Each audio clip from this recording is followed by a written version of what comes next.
네, 광주시가 지원 금액에 따라서 소비 쿠폰 선불 카드의 색상을 다르게 제작해 물의를 빚었죠. 강기정 광주시장이 곧바로 사과하고 후속 조치에 나섰지만 비판 여론은 여전한데요. 조선익 참여자치 21 공동대표와 오늘 이 사안 자세히 이야기 나눠보겠습니다. 어서 오십시오. 네, 안녕하십니까.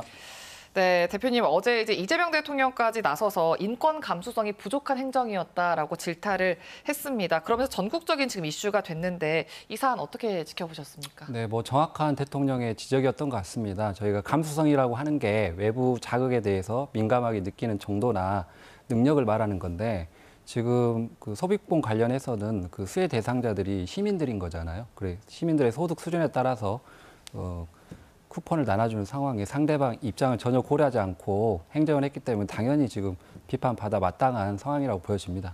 네. 이제 광주시에서는 행정의 신속성을 위해서 불가피한 결정이었다라고 해명을 하면서 사과를 했습니다.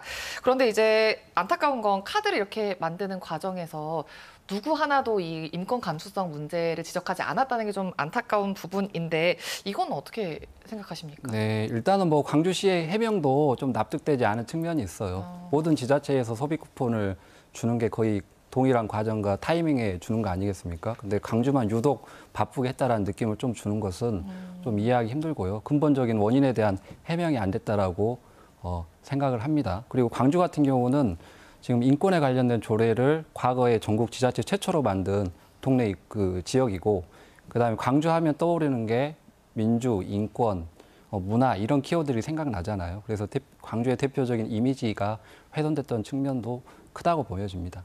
엄연히 또 이제 소득 수준이나 아니면 가족 형태는 개인정보잖아요. 근데 원하지 않게 내 개인정보가 노출됐다라는 측면도 있을 것 같고 또 무엇보다 취약계층에 대한 낙인 효과 아니면 심리적인 위축을 좀 불러올 수 있다는 점에서 우려가 컸을 것 같습니다. 당사자들 입장에서 굉장히 불편한 부분이잖아요. 일단 낙인 효과가 꼬리표를 다는 건데 학문적으로도 낙인 효과가 생기면은 행동이나 정책성에 부정적인 영향을 미쳐서 지속되는 반응을 보인다라는 의미거든요. 그리고 소비 쿠폰을 지금 사용하시는 주변의 사람들도 보면은 소비 쿠폰을 자녀한테 준다든지 와이프한테 준다든지 또 그런 사람들도 되게 많습니다.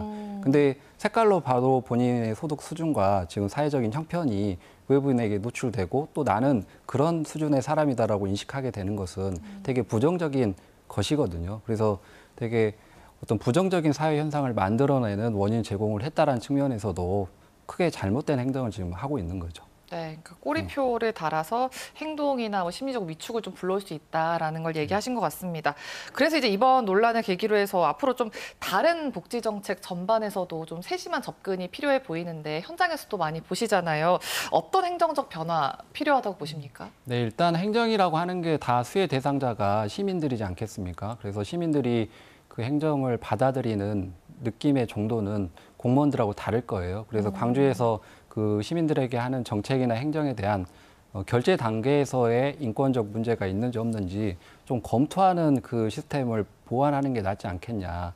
왜 그러냐면 인권에 대한 문제가 생기면은 상처만 남는 거고 그걸 다시 되돌리기는 되게 어려운 일 아니겠습니까? 그리고 광주에서도 이번 사건을 단순히 해프닝으로 넘길 게 아니고 이번을 계기로 좀 더 인권 도시다운 행정 시스템을 어떻게 갖출 건지 그 부분에 대한 해명도 반드시 필요하다고 좀 생각을 합니다. 네, 그리고 이번 소비 쿠폰 사태에서도 보니까 공무원들이 다시 밤늦게까지 스티커를 붙이는 작업을 또 이어가기도 했더라고요. 네. 이런 불필요한 일을 줄이기 위해서라도 세심한 접근이 필요해 보입니다.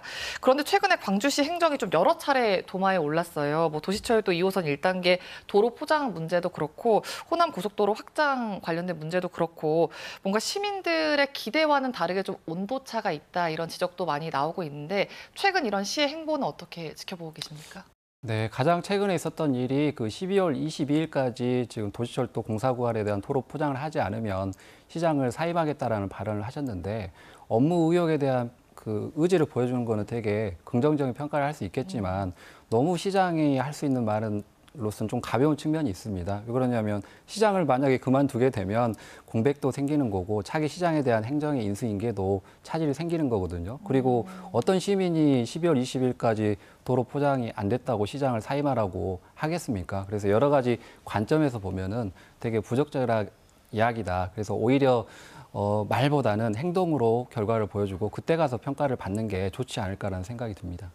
이렇게 좀 시민들 눈높이에 맞는 행정을 위해서는 시민사회와 지자체 간 소통도 참 중요해 보이는데 그런 부분에서 어떤 역할 하실 예정이십니까? 네, 뭐 저희 시민단체 입장에선 지속적으로 직접적인 대화 또 정무적인 대화를 하자고 여러 차례 이제 요구를 하고 있지만 좀 더 적극적인 소통과 스킨십이 필요할 것 같아요. 그래서 물론 듣기 싫은 말을 들을 때도 있겠죠. 그러나 또 이득되는 부분도 분명히 있다고 생각을 합니다. 그래서 상대방과 이야기하는 것, 그다음에 좀 더 적극적으로 만나는 부분들을 좀 그 지금에 보여줬던 모습과는 좀 다른 모습을 보여주시는 게 좀 더 만회할 수 있는 기회가 생기지 않을까 하는 생각이 듭니다. 네, 소통이 필요하다라는 이야기 오늘 여러 차례 해주셨습니다. 좀 이번 논란을 계기로 앞으로는 조금 더 세심하고 촘촘한 행정이 이루어지길 기대해보고 소통도 많이 이루어지기를 기대해보겠습니다. 오늘 이야기 잘 들었습니다. 고맙습니다. 네, 감사합니다.